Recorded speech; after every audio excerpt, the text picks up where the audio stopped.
Assalamualaikum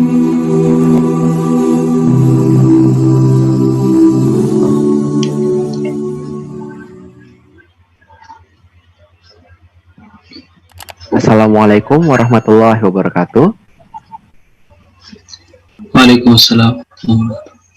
Alhamdulillahirabbil alamin. Assalatu wassalamu ala asrofil anbiya'i wal mursalin wa ala alihi wa sahbihi ajma'in, amma ba'd. Rabbi israh li sadri wa yassir li amri wahlul 'uqdatam min lisani yafqahu qawli. Alhamdulillah, puji syukur kehadirat Allah Subhanahu wa taala karena pada malam ini alhamdulillah kita bisa bertemu lagi dalam acara bedah kitab Ahkamus Shalah yang diadakan oleh Baitul Ilmi TV Channel. Yang semoga apa yang akan kita pelajari pada malam ini tidak hanya sekedar mendapatkan ilmu, namun juga nantinya bisa kemudian meningkatkan kualitas ibadah kita, yaitu ibadah sholat yang nantinya akan mendatangkan pahala dari Allah Subhanahu wa taala. Amin amin ya rabbal alamin. Salawat serta salam selalu lupa kita sanjungkan kepada junjungan alam Nabi besar Nabi Muhammad sallallahu alaihi wasallam. Semoga di yaumul kiamah nanti kita mendapatkan syafaat beliau. Amin amin ya rabbal alamin.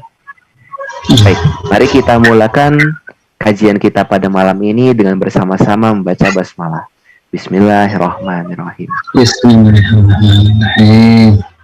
Baik, saya Adila Nuriman kali ini akan menjadi pembawa acara pada malam ini yang insya Allah akan menemani bersama Anda dan menemani pemateri juga selama hampir 1 jam ke depan. Nah, seperti yang kita ketahui bahwasanya sholat adalah ibadah yang pertama kali dihisab oleh Allah Subhanahu wa taala. Namun meskipun demikian masih banyak sekali orang-orang ya di luar sana atau bisa jadi diri kita yang bisa jadi ya kan dalam hal sholat ini ada saja hal-hal yang mungkin lalai atau terlewatkan bahkan terlupakan. Entah ketika di tahapan gerakan sholat ataupun bacaan sholat atau hal-hal lain yang bisa jadi sering kita lakukan namun ternyata di dalam sholat tidak diperkenankan untuk kita lakukan. Nah, untuk lebih jelasnya, mari kita bahas bersama-sama dengan pemateri kita yang sudah ada di tengah-tengah kita, yaitu Ustadz Taim Syukri. Ya, mari kita sapa dulu bersama-sama pemateri kita. Assalamualaikum. Waalaikumsalam warahmatullahi wabarakatuh. Gimana kabar jenengan pada malam ini? Alhamdulillah, Masya Allah, baik Ustaz. Masya Allah, baik. Kalau gitu, jenengan sudah siap ya untuk kembali membagikan ilmunya kepada kita mengenai sholat ya Ustaz ya? Insya Allah. Oke, baik. Kalau begitu, tak perlu berlama-lama, mari kita serahkan forum dan waktu ini kepada Ustaz Naim. Monggo dipersilahkan Ustaz. Baik, bismillahirrahmanirrahim. Assalamualaikum warahmatullahi wabarakatuh. Waalaikumsalam. Alhamdulillahirabbil alamin wa bihi nasta'inu ala umurid dunya waddin. Wassalatu wassalamu ala asyrafil anbiya'i wal mursalin wa ala alihi wa sahbihi wa man tabi'ahum bi ihsanin ila yaumiddin. Asyhadu an la ilaha illallah wahdahu la syarikalah al-malikul haqqul mubin wa asyhadu anna Muhammadan abduhu wa rasuluh shadiqul wa'dil amin.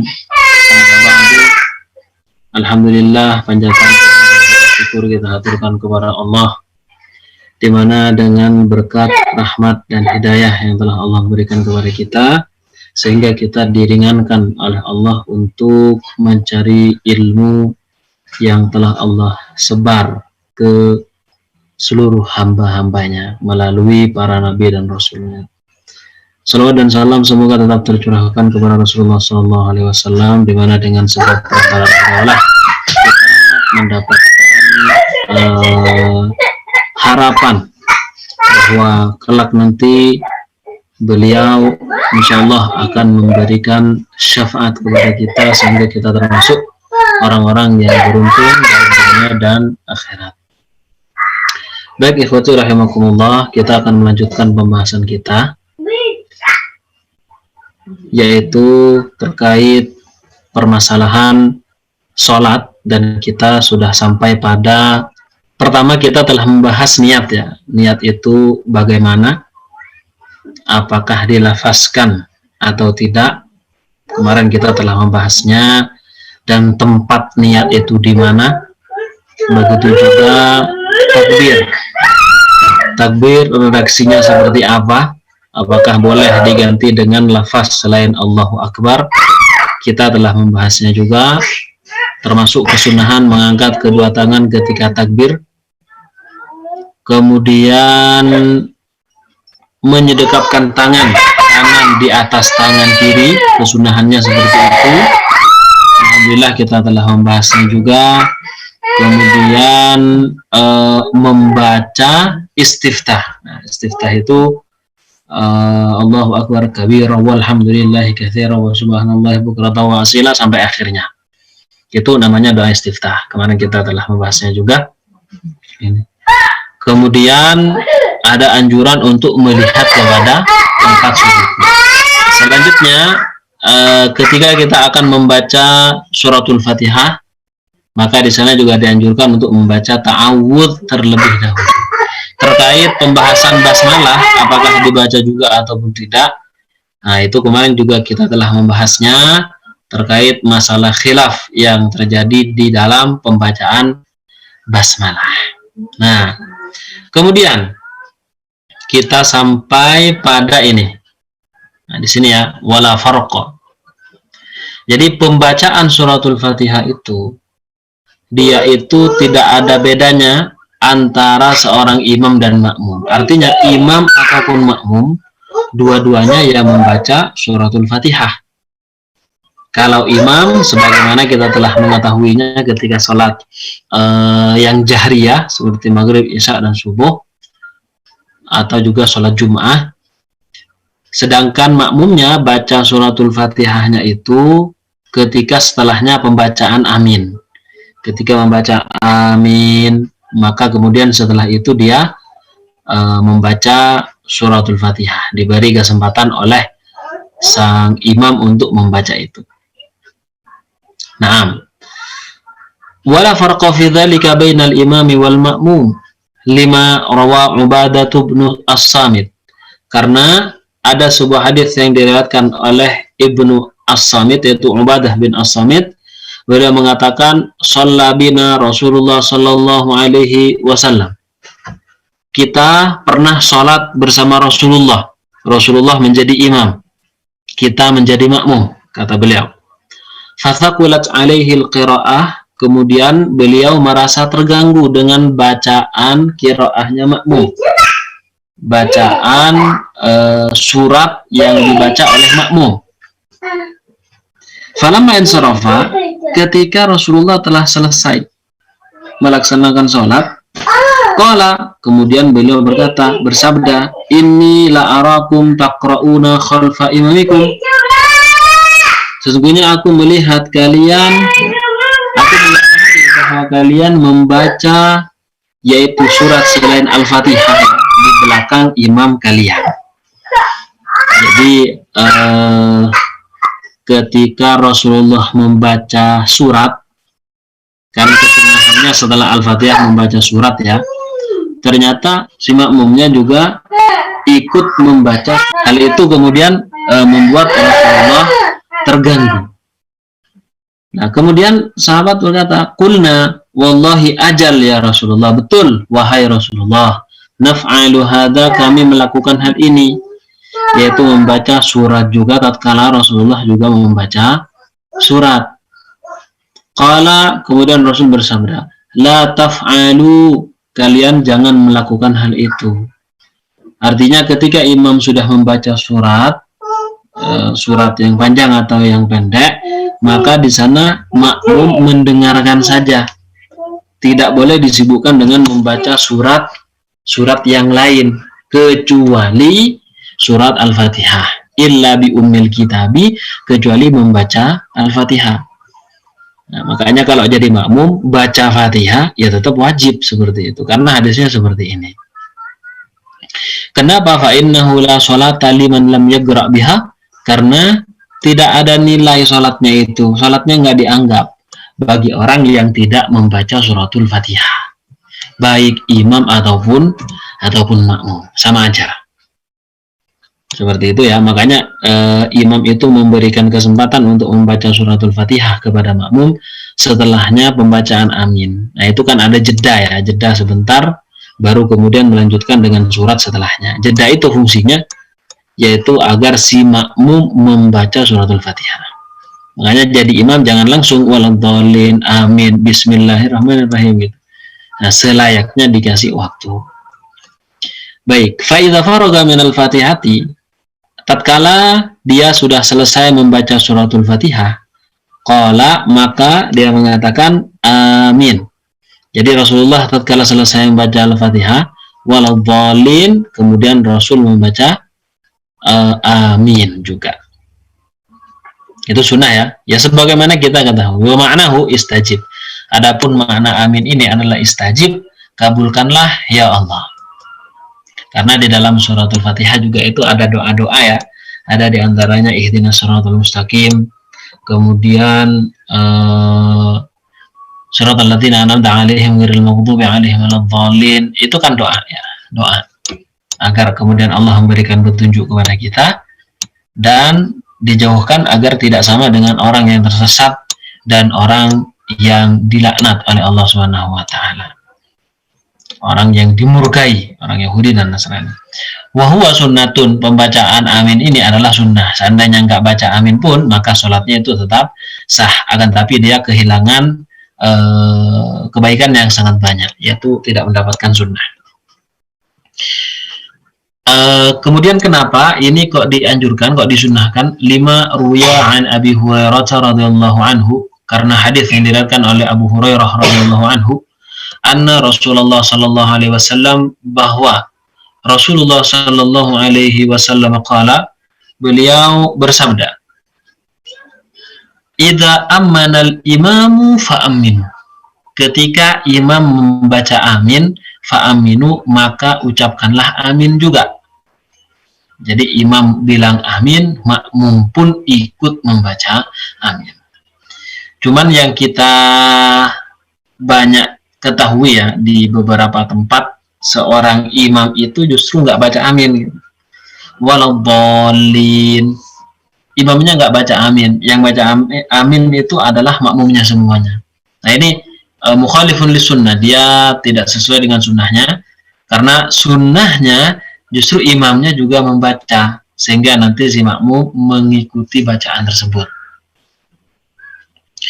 Nah, wa yarfa'u biha sawtahu fi salatil jahriyah, maka hendaklah mengangkat suara membaca amin itu ketika sholatnya adalah sholat jahriyah, seperti sholat maghrib misalnya, maka makmumnya bilang amin yang keras. Ya kalau zuhur ya nggak usah, karena fatihahnya sendiri ya dibaca dengan pelan, maka aminnya juga pelan. Nah, lima ruya an Abi Hurairah radhiyallahu anhu qala, karena hadis riwayat Abu Hurairah pula, karena Rasulullah sallallahu alaihi wasallam idza faragha min qiraati ummil Qur'an rafa'a sautahu faqala amin. Tatkala Rasulullah selesai membaca Al-Fatihah, beliau mengangkat suaranya dan mengatakan amin, amin. Jadi Rasulullah lantang suaranya ketika telah selesai membaca Al-Fatihah. Waladhdallin, amin. Dan perlu diingat ya, amin itu tidak termasuk bacaan Al-Fatihah. Tidak termasuk ayat amin ini. Jadi salah kalau misalkan dianggap bahwa pembaca amin itu adalah bagian dari ayat dari surat Al-Fatihah. Padahal faktanya tidak demikian. Amin itu adalah bacaan tambahan kesunahan tatkala selesai membaca surat Al-Fatihah. Nah, makanya sekali-kali mungkin kita tidak membaca amin di luar sholat ya.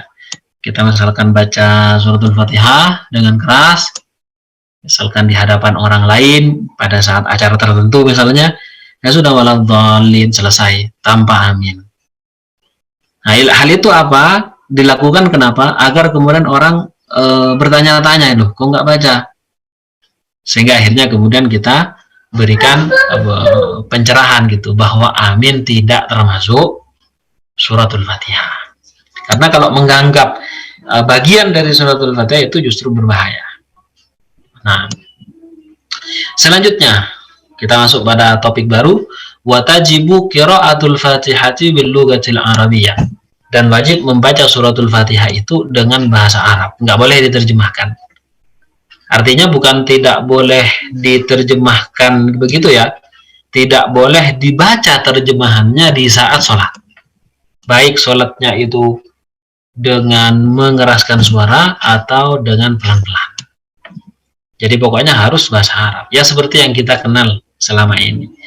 Wala tajuzu bi ghairiha mutlaqan, dan tidak boleh dengan selain bahasa Arab secara mutlak. Kama la tajuzu qiraatu ayyi ayatin bi ghairi lughatil arabiyyah, sebagaimana juga tidak boleh membaca ayat manapun dengan selain bahasa Arab. Begitu tentunya ketika ini di dalam sholat. Kalau di luar sholat bagaimana? Maka kalau di luar sholat membaca terjemahannya itu boleh. Membaca terjemahannya itu boleh. Nah, karena memang redaksinya adalah berbahasa Arab. Fa in qara'a al-Fatihata bi ghairi lughatil arabiyyah lam tasihha sholatuhu. Kalau dia maksa untuk baca suratul Fatihah dengan selain bahasa Arab, pakai bahasa Indonesia misalnya, segala puji bagi Allah Tuhan semesta alam, ya kan, sang penguasa hari kebangkitan, Malik Yaumiddin, hanya kepadamu lah ya Allah kami menyembah, dan hanya kepadamu lah kami meminta pertolongan. Jadi menggunakan bahasa Indonesia di saat sholat, maka gimana? Lam tasihha sholatuhu, sholatnya nggak sah. Ini pernah ada ya di Indonesia, itu ada aliran di mana mereka itu menerjemahkan sholat dari takbir sampai salam dengan berbahasa Indonesia, termasuk ketika membaca suratul Fatihah Indonesia. Itu pernah terjadi tahun berapa, terus kemudian akhirnya masuk dalam penistaan agama ya, akhirnya penggagasnya itu dihukum gitu. Li'annahu, nah kenapa kok kemudian tidak sah menggunakan selain bahasa Arab? Bukankah itu lebih membuat paham kita itu kalau misalkan baca bahasa Indonesia? Nah tetap nggak boleh. Li'annahu, karena itu lam yaqra Qur'anan. Kalau memang begitu berarti dia tidak membaca Quran, dia membaca terjemah Quran. Beda makanya membaca Al-Quran yang redaksinya Arab dengan membaca terjemahan Quran yang redaksinya selain bahasa Arab. Itu berbeda. Liqouli ta'ala, karena firman Allah Ta'ala, Qur'anan Arabiyya, Al-Quran yang berbahasa Arab. Nah, jadi kaitan Al-Quran dengan ilmu bahasa Arab itu sangat kuat sekali. Makanya kita sangat dianjurkan untuk mempelajari Al-Lughatul Arabiyyah. Ya. Wa tarjamatul Quran laysat Qur'anan. Nah ini dia. Terjemah Al-Quran itu bukan dikatakan Al-Quran. Jadi misalkan surat Al-Fatihah kita terjemahkan ya. Kemudian misalkan Qul Huwallahu Ahad, katakanlah Allah itu Maha Esa misalnya. Itu nggak boleh dibaca di dalam sholat. Kalau di luar sholat bagaimana baca terjemahannya? Ya boleh, asalkan memang berkeyakinan itu terjemahan gitu, bukan Qurannya, karena Qurannya adalah berbahasa Arab. Li'anna al-Qur'ana huwa hadzal nazmul mu'jiz, karena Al-Qur'an itu adalah hadzal nazmul mu'jizu, adalah susunan ya, susunan ayat per ayat, lafaz per lafaz, al-mu'jiz yang sifatnya mukjizat. Jadi ketika lafaz gini ya, alhamdulillahirabbil alamin, itu di sana ada terkandung mukjizat. Tapi ketika sudah terjemahannya segala puji bagi Allah Tuhan semesta alam, maka di sana dari sisi ini tidak terkandung mukjizat, karena bukan redaksi asli gitu kan. Beda dengan redaksi aslinya. Wabit tarjamati yazulul i'jaz. Nah ini dia, dengan menggunakan terjemah yazulul i'jaz, maka nilai mukjizat itu akan hilang, akan hengkang. Makanya di dalam salat tidak boleh. Tsumma yaqra'u ba'dal Fatihati. Kemudian membaca setelah selesai baca Al-Fatihah suratan, membaca surat. Baik suratnya itu sempurna atau penggalan dari surat. Maksudnya bagian dari surat. Misalkan dia baca surat Al-Baqarah ayat 80 sampai 90. Padahal Al-Baqarah itu kan dari ayat 1 sampai berapa? Itu kan banyak sekali, bahkan hampir 3 juz gitu kan. Banyak sekali.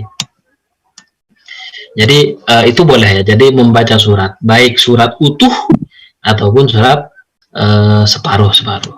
Nah, kemudian terjadi permasalahan, mana kemudian yang lebih utama, membaca surat penuh, surat secara penuh dari ayat 1 sampai akhir, dengan membaca sebagian surat dari surat tertentu. Misalkan dia membaca sebagian surat Ar-Rahman, ya kan? Kemudian di sisi lain dia membaca surat misalkan Ad-Duha dari ayat 1 sampai selesai. Mana yang lebih utama ini? Nah, mana yang lebih utama? Apakah yang tadi atau yang penuh 1 sampai ayat terakhir? Nah, di sini ulama ada yang mengatakan ya yang satu ini, yang satu surat walaupun itu lebih pendek gitu. Karena mukjizat itu paling sedikit di dalam ayat itu 3, di dalam surat 3 ayat. Yaitu kalau dilihat itu ada inna atau inna kal kautsar fasholli li rabbika wanhar inna syani'aka huwal abtar. Jadi masing-masing dari 3 ayat ini ada hubungan antara ayat yang setelahnya dengan sebelumnya, atau ayat yang di tengah-tengah kepada ayat yang sesudahnya atau yang setelahnya. Kemudian ada sebagian lagi yang mengatakan enggak, tetap asalkan ayat yang dibaca lebih banyak walaupun tidak sempurna satu surat, maka itu jelas lebih baik daripada yang satu surat penuh akan tapi ayatnya pendek kayak gitu. Nah, semuanya kembali kepada ijtihad para ulama masing-masing ya. Cuman yang jelas, yang nyata disebutkan dalam hadisnya ya surat kayak gitu, satu surat. Nah, di sini ada hadis yang lebih jelas, yang kemudian mengunggulkan ya, seakan-akan mengunggulkan pendapat yang mengatakan ya satu surat penuh gitu walaupun pendek. Mari kita lihat.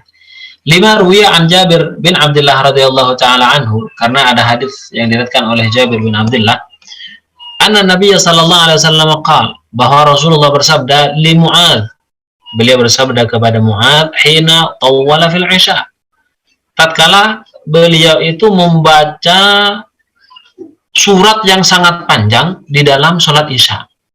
Jadi kalau kita lihat asbabul wurudnya itu, ada seseorang sahabat datang pada Rasulullah, kemudian mengadu dia, ya Rasulullah, ini Mu'adz ngapain ini kok jadi imam terus bacanya panjang banget. Entah pada saat itu saya lupa itu apakah surat apa yang dibaca, apa surat Al-Baqarah ataupun surat An-Nisa atau surat Al-Kahfi, pokoknya panjang sekali sehingga sahabat itu merasa kelelahan, apalagi ada sebagian antara mereka yang sudah uzur. Nah, akhirnya Rasulullah mendapat pengaduan ini, beliau datang pada Mu'adz dan kemudian mengatakan, wahai Mu'adz, idza ammamtan nasa, kalau kamu menjadi imamnya orang-orang, kalau melaksanakan sholat, faqra, maka bacalah bisyamsi wa duhaha, wa syamsi wa duhaha wal qamari idza talaha, sampai akhirnya. Itu kan pendek, hanya mungkin sekitar 2 kaca kalau di dalam apa namanya Quran itu kan 2 kaca atau 2 lembar lah ya gitu. Nah, jadi baca itu saja, wa syamsi wa duhaha atau wasabbih isma rabbikal a'la. Sabbih isma rabbikal a'la ini maksudnya satu surat penuh.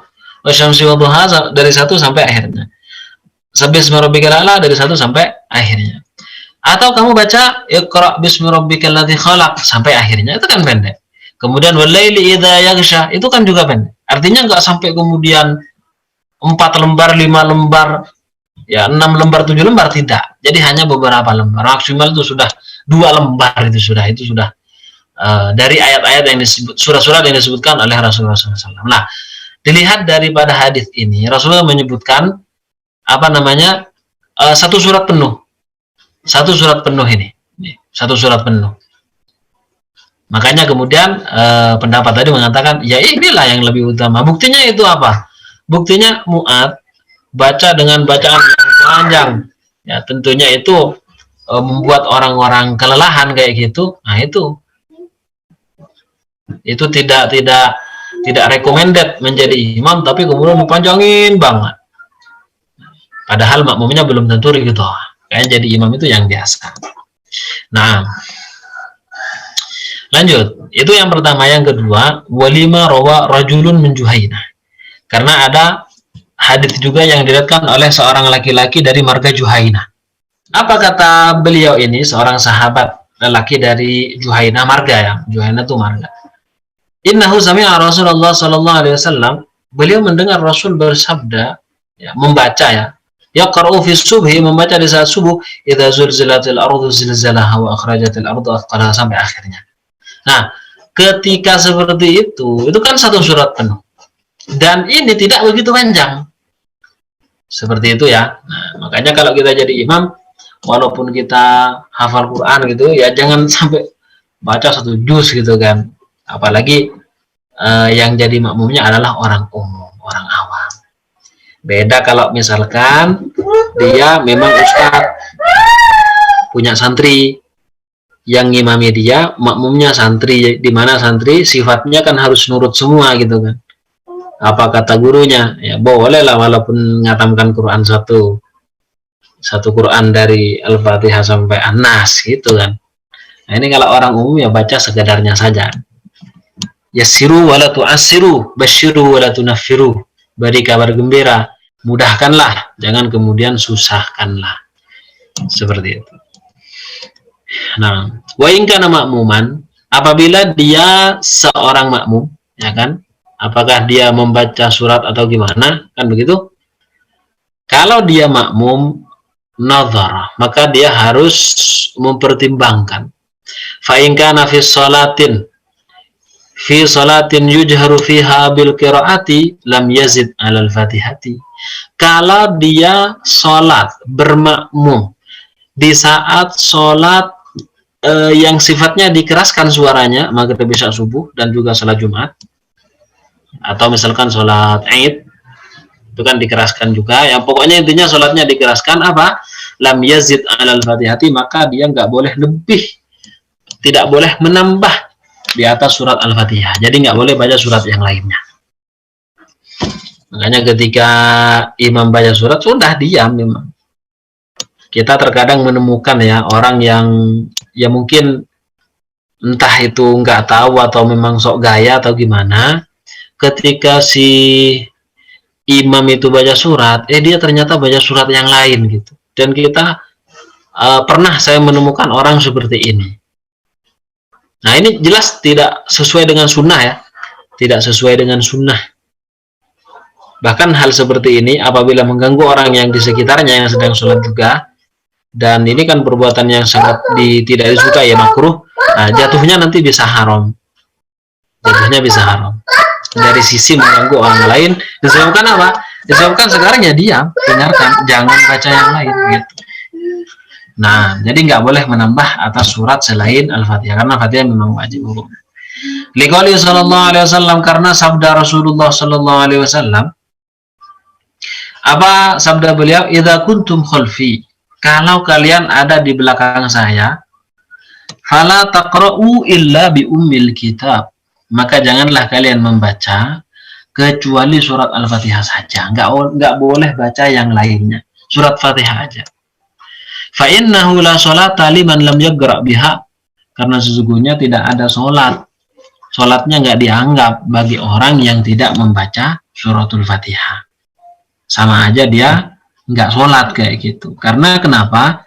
Ya, dia adalah rukun qauli. Bagaimana kemudian rukun ditinggalkan?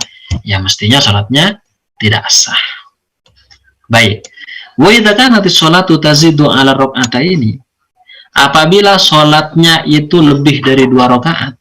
Nah, lebih dari 2 rakaat, la yaqra'u surata fi ma zada 'ala rak'ataini, maka dia juga tidak boleh membaca surat fi ma zada 'ala rak'ataini di rakaat di atasnya 2 rakaat, 3 dan 4. Misalkan sholatnya sholatnya adalah maghrib. Maghrib kan lebih dari 2 ya. Maghrib 3. Begitu juga Isya. Atau juga bahkan yang sholatnya tidak dikeraskan, seperti duhur dan juga asar. Nah, bagaimana? Maka di rakaat 3 dan 4 atau di rakaat ketiga bagi sholat maghrib tidak boleh juga untuk membaca surat-suratan. Jadi intinya makmum itu ya baca Fatihah aja gitu, Al-Fatihah saja.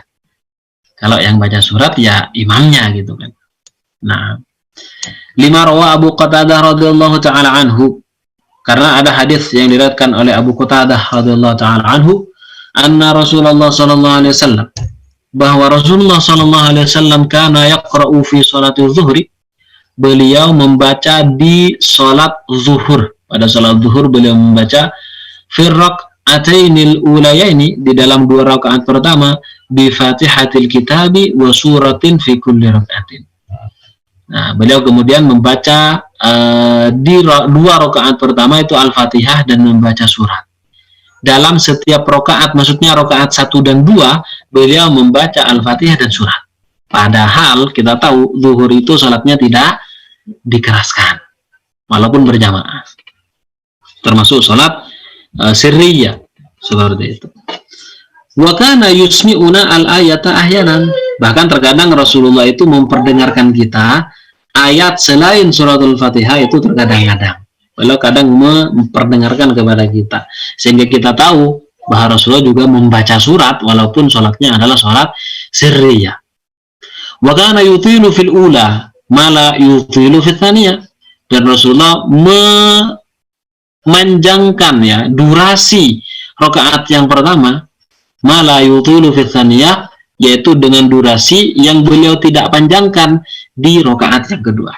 Rakaat yang pertama itu lebih lama, lebih panjang ketimbang rakaat yang kedua.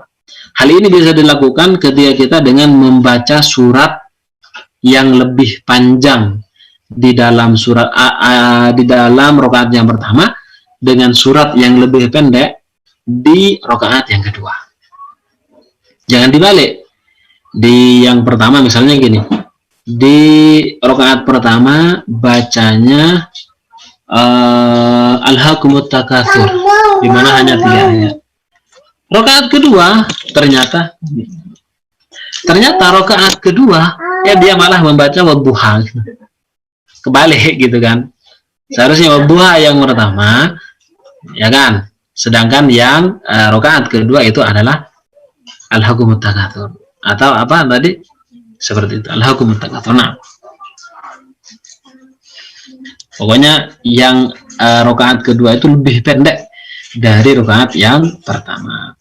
Wa kana yaqra'u fi rak'atayn al-akhiratayn bi Fatihatil Kitab, dan Rasulullah membaca di rakaat 2 rakaat terakhir hanya dengan Fatihatil Kitab, yaitu dengan surat Al-Fatihah saja.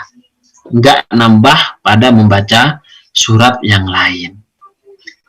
Nah, wa yustahabbu, kita pindah kepada topik lain.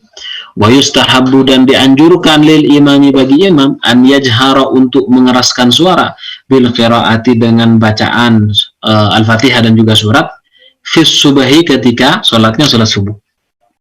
Seperti yang kita tahu. Wal ulayaini minal maghrib, kalau subuh dua-duanya rakaat pertama dan kedua dikeraskan karena memang cuma 2 rakaat. Sementara kalau sholat maghrib, wal ulayaini, dan 2 rakaat awal minal maghribi, dari sholat maghrib, yaitu dikeraskan. Wal ulayaini minal isya, dan 2 rakaat awal minal isya'i, dari sholat isya, itu juga dikeraskan. Rakaat 3 dan 4 Fatihahnya nggak boleh dikeraskan, nggak disunnahkan. La wa mithlul imami, dan hukumnya sama dengan imam, al-munfaridu, adalah orang yang sholat sendiri. Jadi kalau sholat sendiri ya boleh dia mengeraskan suara ketika sholatnya subuh, maghrib, dan isya. Nah, misalkan dia nggak sempat berjamaah ke masjid, musola misalnya, ya boleh kayak gitu. Nah, wa dalilu alaihi ijma'u sahabah. Adapun dalil atas hal ini, atas kebolehan seperti ini, bahwa imam itu orang yang sholat sendiri itu hukumnya sama dengan imam, Apa kebolehannya adalah ijma'us sahabah, ijma' sahabat. Sahabat sudah sepakat bahwa itu boleh gitu. Yang pertama, yang kedua, wal wurudun nahyi, karena ada larangan anil jahri bin nahar, untuk mengeraskan suara di siang hari. Jadi ketika di siang hari salatnya zuhur dan juga asar itu kan tidak dikeraskan ya. Berarti kalau malam ya dikeraskan. Nah, faqad rawa Abu Hurairah radhiyallahu taala anhu anna Nabiy sallallahu alaihi wasallam qala, bahwa Rasulullah sallallahu alaihi wasallam bersabda, "Idza ra'aitum man yajharu bil qira'ati fin nahari farmuhu bil ba'r." Farmuhu bil ba'ri. Nah, ini sangat keras sekali Abu Hurairah ini meriwayatkan hadis dari Rasulullah sallallahu alaihi wasallam. Apa kata Rasul? Kalau kalian melihat orang yang mengeraskan suara ketika membaca Al-Fatihah dan juga surat fin nahari di siang hari, sholatnya adalah zuhur dan juga asar. Kalau Jumat walaupun siang kan memang ada kekhususan ya, ada dalil secara khusus, tetap itu dikeraskan. Nah, ini dia tuh mengeraskan suara, sholatnya zuhur dan asar gitu kan. Maka bagaimana? Farmuhu bil ba'ri, maka lemparilah dia dengan kotoran onta atau sapi atau kambing. Jadi lemparkan saja. Kenapa? Karena dia menyelisih sunnah gitu.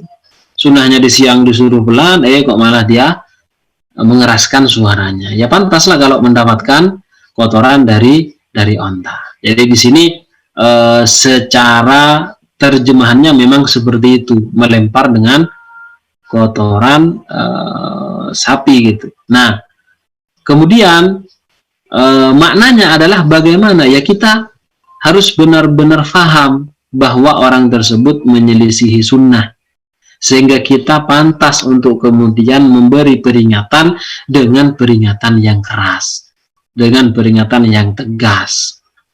Seumpama ada, tapi belum pernah kalau saya ada siang kemudian berjamaah lalu akhirnya dikeraskan suaranya, kecuali mungkin kalau sholat gerhana matahari ya mungkin ya, mungkin memang disunahkan itu.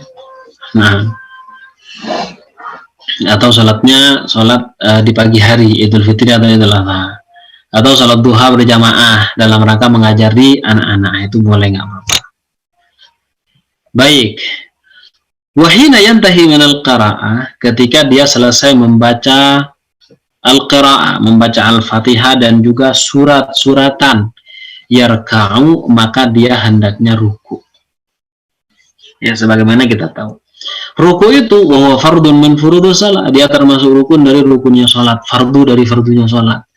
Liqaulihi azza wa jalla, karena firman Allah Subhanahu wa taala, irka'u wasjudu, irka'u wasjudu, rukuklah kalian, wasjudu, dan sujudlah. Jadi rukuk kemudian sujud. Wal mustahabbu an yukabbira lirruku, anjurannya, sunnahnya adalah hendaknya membaca takbir ketika akan rukuk. Allahu akbar. Lima rawa Abu Hurairah radhiyallahu taala anhu anna Nabiy sallallahu alaihi wasallam, karena hadis riwayat Abu Hurairah bahwa Rasulullah sallallahu alaihi wasallam kana idza qama ila shalah, tatkala beliau melaksanakan salat, yukabbiru hina yakum, beliau akan bertakbir ketika berdiri, Allahu akbar, takbiratul ihram. Wa hina yarka'u, dan takbir ketika akan rukuk, Allahu akbar. Thumma yaqulu, kemudian beliau berkata, sami'allahu liman hamida, hina yarfa'u ra'sahu, ketika mengangkat kepalanya. Itu maksudnya i'tidal. Jadi ketika i'tidal bukan Allahu akbar, tapi sami'allahu liman hamida.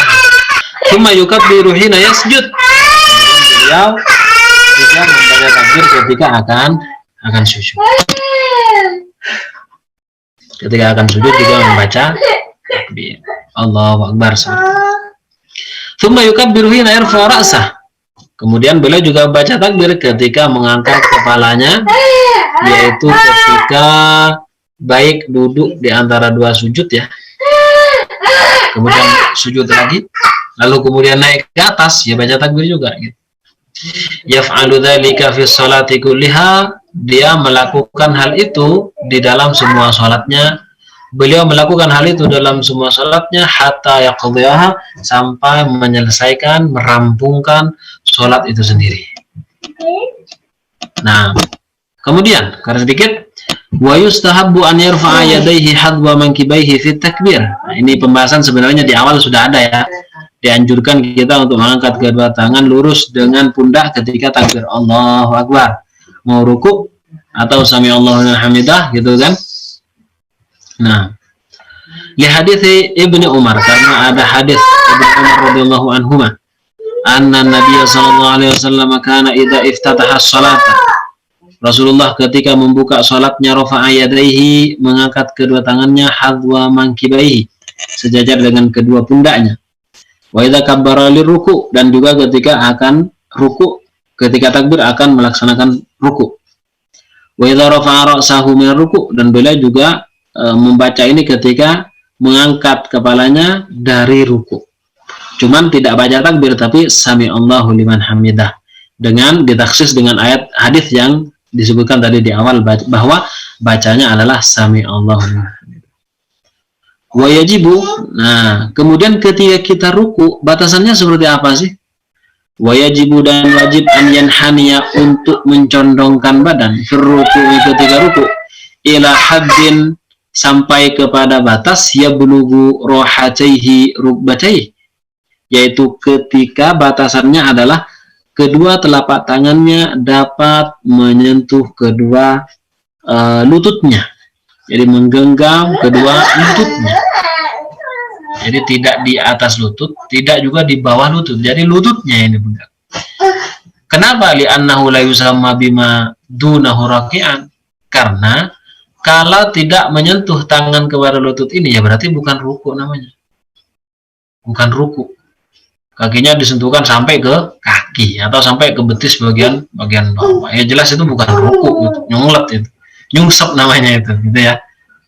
Atau hanya di paha bagian atas gitu kan. Hanya sampai di situ. Nah, itu juga nggak boleh. Ya pada umumnya saja, pada umumnya orang ketika ruku itu. Nah, kemudian wa yustahabbu an yadha'a yadayhi ala rukbatayhi, dan hendak dianjurkan untuk meletakkan kedua tangannya ala rukbatayhi, atas kedua lututnya, wa yufarriqu asabi'ahu, dan merenggangkan jari jemarinya. Jadi tidak seperti ini tapi seperti ini. Lima rawa Abu Hamid As-Sa'idi, Abu Humaid As-Sa'idi radhiyallahu taala anhu, karena hadis riwayat beliau, anna Nabiy sallallahu alaihi wasallam amzaka rahataihi ala rukbatayhi, bahwa Rasulullah menggenggamkan kedua telapaknya kepada kedua lututnya, kal qabud alaihima, seakan-akan beliau mencengkram keduanya itu. Wa farraja baina asabi'ihi, dan beliau merenggangkan antara jari jemari beliau. Nah, wal mustahab, adapun yang dianjurkan, an yamudda dhahrahu wa unuqahu, hendaknya mensejajarkan antara punggung dan lehernya, antara punggung dan kepalanya itu lurus gitu kan, jangan kemudian terlalu nunduk atau malah mendongakkan. Wala yakna'u wala yusawwibu, dan yanhani, akan tapi hendaknya dia mencondongkan badan, bihaitsu yastawi dhahruhu wa unuquhu, sekiranya lurus antara punggung dengan leher dan kepalanya lurus gitu kan. Hal ini lima ruwiyah, karena hadis yang telah diriwayatkan anna Abu Humaid As-Sa'idi radhiyallahu anhu, bahwa beliau wasafa salata Rasulullah sallallahu alaihi wasallam, beliau mensifati salatnya Rasulullah, faraka'a wa atadala, beliau ruku kemudian i'tidal, walam yusawwib ra'sahu, dan beliau tidak menundukkan kepalanya, walam yaqna'hu, dan tidak mendongakkan kepalanya. Ai la yarfa'u ra'sahu, beliau tidak mengangkat kepalanya, hatta yakuna ala min dhahri, sehingga kepalanya lebih tinggi dari punggungnya. Beliau tidak melakukan ini, jadi lurus sama sekali. Wal mustahabbu, dan dianjurkan, an yujafiya mirfaqaihi, untuk merenggangkan kedua sikunya, an jambaihi, dari perutnya, dari lambungnya. Jadi jangan, ini bagi laki-laki, kalau perempuan justru malah dirapatkan. Nah, bagi laki-laki harus direnggangkan. Lima rawa Abu Humaid As-Sa'idi anna Nabiy sallallahu alaihi wasallam fa'ala dzalika, Karena hadis riwayat Abu Humaid As-Sa'idi bahwa Rasulullah melakukan hal itu. Wal mustahab. Nah, adapun yang dianjurkan an yaqula subhana rabbiyal azim 3 kali. Boleh ditambahi wa bihamdih, boleh. Akan tapi seandainya mencukupkan sampai al-azim saja itu juga boleh. 5 ruwiya an Hudzaifah, karena diriwayatkan oleh Abu Hudzaifah. Qala shallaitu ma'an Nabi sallallahu alaihi wasallam. Saya salat bersama Nabi. Fakana yaqulu fi ruku'i subhana rabbiyal azim. Beliau membaca di saat ruku' subhana rabbiyal azim. Wa fi sujudi subhana rabbiyal a'la. Ketika sujud beliau membaca subhana rabbiyal a'la. Tsumma yarfa'u ra'sahu, kemudian beliau mengangkat kepalanya, yaitu sami'allahu liman hamidah. Nah, jadi ini ketentuan di dalam masalah ruku'. Untuk berikutnya ini membahas terkait masalah i'tidal, kemudian disusul dengan sujud. Baik, alhamdulillah, ini insyaallah pembahasan kita kali ini. Insyaallah kita akan lanjutkan pada waktu berikutnya, kesempatan yang akan datang. Selebihnya saya serahkan kembali kepada Ustadz Adil selaku MC. Monggo Ustadz Adil. Oke, baik, syukran katsir Ustadz Naim yang sudah membagikan ilmunya kepada kita ya. Dan bagi para pemirsa yang sedang menyaksikan kajiannya, baik itu via live YouTube maupun yang berada di forum Zoom, bisa langsung menuliskan pertanyaannya di kolom chat. Nah, di sini saya sudah mendapati ada satu pertanyaan di forum Zoom dan ada satu pertanyaan di kolom chat YouTube, ya YouTube Live ya. Kalau begitu saya bacakan dulu yang pertama dari forum Zoom, ya. Baik. Bismillahirrahmanirrahim. Ustadz, izin bertanya, bagaimana jika imam tidak memberikan kesempatan untuk makmumnya membaca Al-Fatihah? Nah, ini mungkin tergantung kondisi ya. Ya, bisa jadi mungkin ada kondisi di mana imamnya ini membaca Al-Fatihahnya dalam kondisi cepat banget. Bisa jadi ya. Ataupun dalam kondisi masbuk, ya, makmumnya wallahu alam ya, kita tidak tahu. Nah, jadi itu pertanyaan yang pertama, bagaimana jika imam tidak memberikan kesempatan bagi makmumnya untuk membaca Al-Fatihah? Nah, monggo Ustadz Naim mungkin bisa langsung dijawab pertanyaannya. Iya, alhamdulillah ini pertanyaan yang cukup banyak terjadi menurut saya. Karena imam-imam yang ada ini biasanya tuh ketika sudah waladhdallin amin bismillahirrahmanirrahim liilafi Quraisy, jadi langsung. Nah, bagaimana kalau memang imamnya itu nggak ngasih kesempatan, nggak ada jeda sama sekali, sehingga si makmum ya apa istilahnya merasa tidak mendapatkan kesempatan untuk membaca gitu kan? Maka kondisi seperti ini si makmum itu tetap harus membaca. Ya, jadi sebisa mungkin dia tetap harus membaca suratul Fatihah. Nah, bagaimana terus dia tidak mendengarkan bacaan suratnya sang imam gitu ya? Salahnya imam. Kenapa si imam itu tidak memberikan kesempatan? Padahal memang sunnahnya, istihbabnya adalah di antara amin dan surat yang akan dibaca itu dijeda, agar kemudian si makmum berkesempatan membaca surat Al-Fatihah.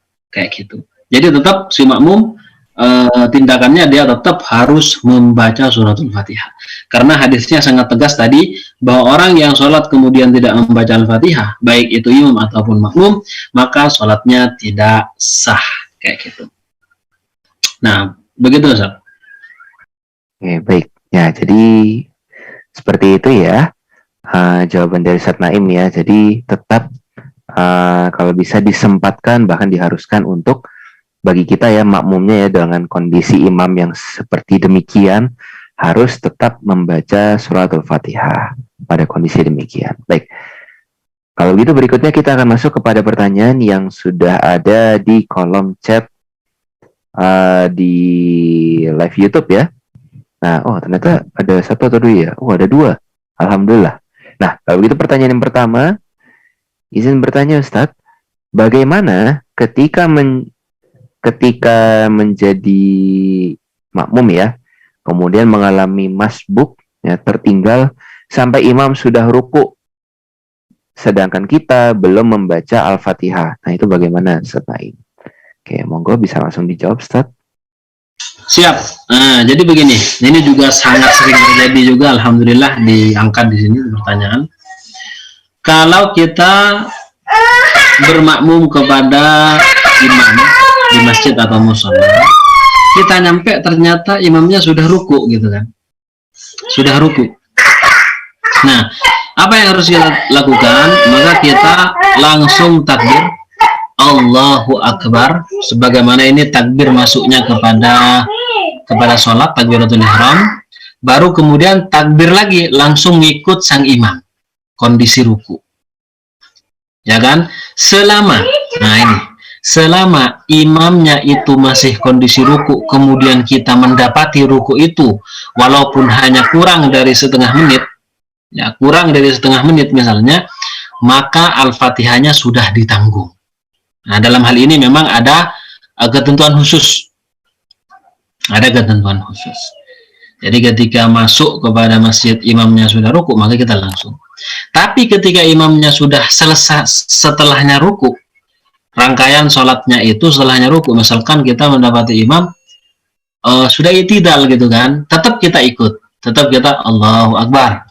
Ikuti i'tidalnya langsung. Kemudian sujud seperti itu. Hanya saja karena dia mendapati imam setelahnya ruku, maka dia Al-Fatihahnya tidak ditanggung oleh imam. Sehingga dia harus menambah 1 rakaat lagi. Ya tergantung, kalau misalkan dia masbuknya 2 rakaat, ya berarti nambah 2 rakaat gitu. Kalau yang permasalahan di awal tadi, ketika masih mendapati imamnya itu ruku, dan itu adalah misalkan rakaat pertama, maka dia tidak perlu untuk menambah lagi. Kenapa? Karena Al-Fatihahnya, di mana Al-Fatihah itu rukun, ditanggung oleh imam dalam kondisi seperti ini, karena dia masbuk. Tapi kalau misalkan dari awal dia ikut, takbirnya juga ikut juga, nutut takbirnya tuh, beliau si makmum mendapati takbirnya imam gitu kan, cuman nggak baca gitu. Nah itu sampai kemudian ruku, sampai i'tidal, ya dia juga masih belum baca gitu kan. Sementara tempat untuk membaca Al-Fatihah adalah ketika berdiri, nggak boleh dilakukan di saat ruku atau i'tidal kayak gitu. Jadi jelas sekali ya bahwa ketika mendapatinya masih ruku, maka itu rakaat yang rakaat itu maka dia tidak perlu untuk menambah lagi, seperti itu. Alhamdulillah. Syukran katsir untuk jawaban dari Ustaz Naim ya. Semoga pertanyaan tadi terjawab ya. Bagi yang bertanya di forum chat YouTube. Nah, dan ada satu pertanyaan lagi ya, Ustaz Naim ya. Berkenaan, nah ini ya, pertanyaannya adalah, pada bacaan ruku, kenapa penulis kitab tidak menyertakan hadis bacaan Subhana Rabbiyal Azimi wa bihamdih? Apakah bacaan ini tidak sahih? Nah, ini sudah merujuk kepada isi kitab berarti, Ustaz Naim. Nah, ini monggo mungkin bisa dijawab, Ustaz. Ya.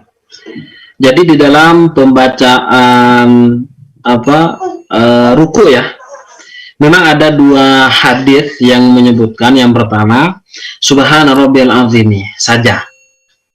Subhana Rabbiyal Azimi. Kemudian yang kedua itu ada tambahan Subhana Rabbiyal Azimi wa bihamdihi. Nah, seperti itu.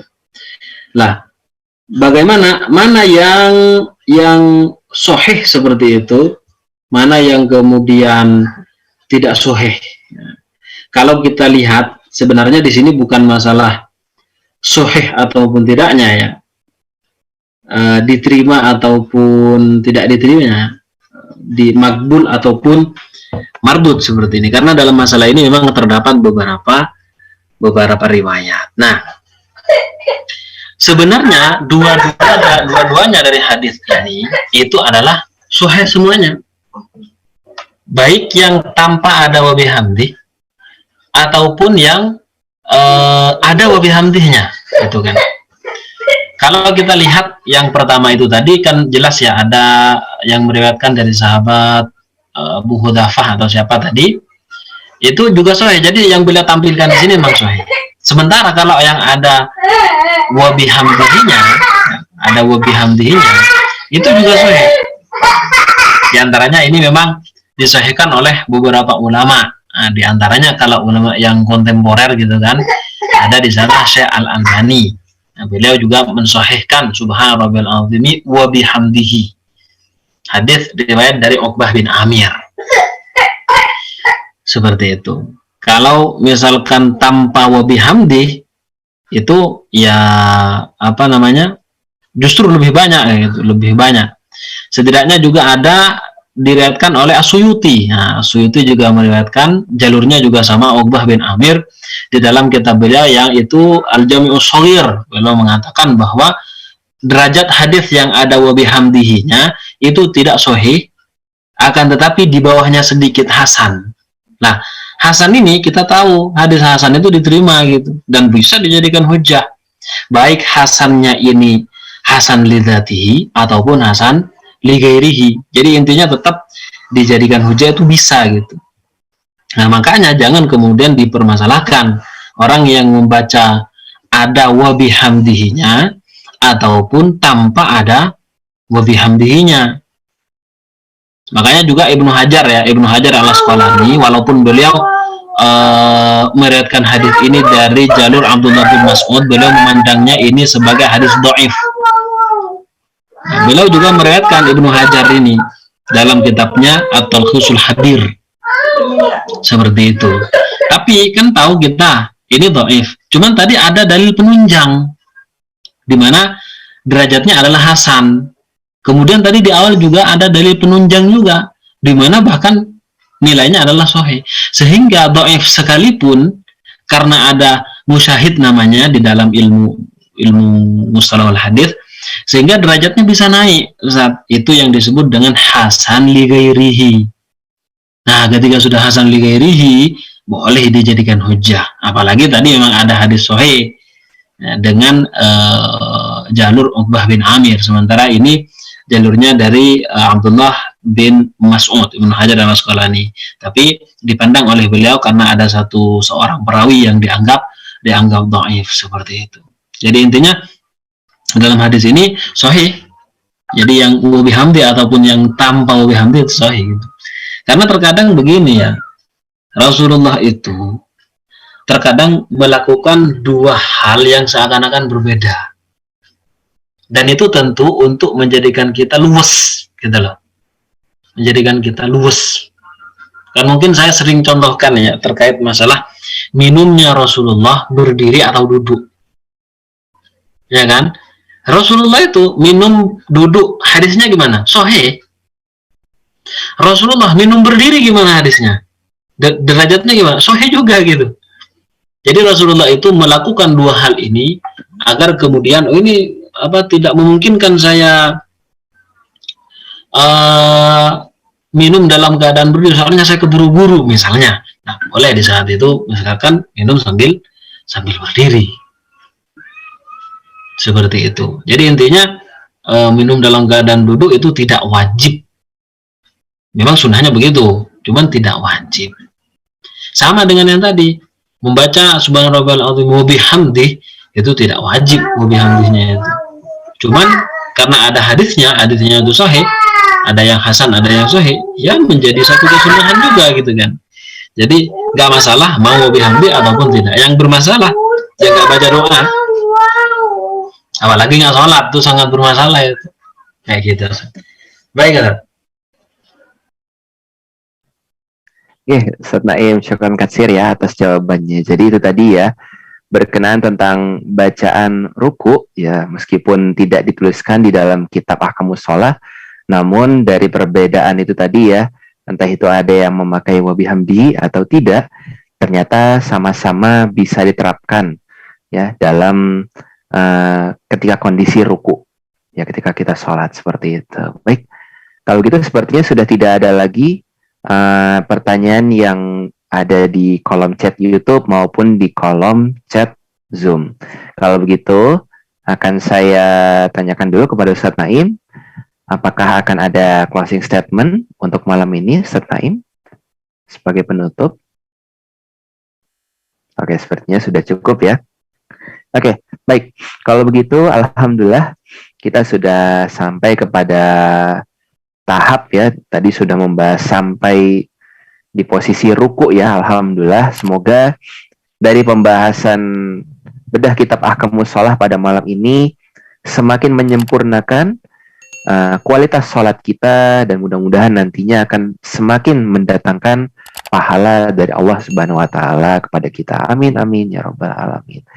Kalau gitu jangan lupa untuk hadir kembali di kajian bedah kitab Ahkamus Shalah yang diadakan oleh Baitul Ilmi TV Channel setiap hari Selasa pukul 8 malam. Ya, insya Allah mudah-mudahan di kajian berikutnya kita akan semakin paham dan bisa meningkatkan kualitas sholat kita kembali. Amin, amin, ya rabbal alamin. Baik, kalau begitu, mari kita akhiri pertemuan pada malam ini dengan bersama-sama membaca doa kafaratul majelis. Subhanaka Allahumma bihamdik, asyhadu alla ilaha illa ants, astaghfiruka wa atubu ilaik. Saya Adilan Nuriman, mewakili kru dan Ustadz Naim undur diri. Wabillahi taufiq wal hidayah. Wassalamualaikum warahmatullahi wabarakatuh. Waalaikumsalam.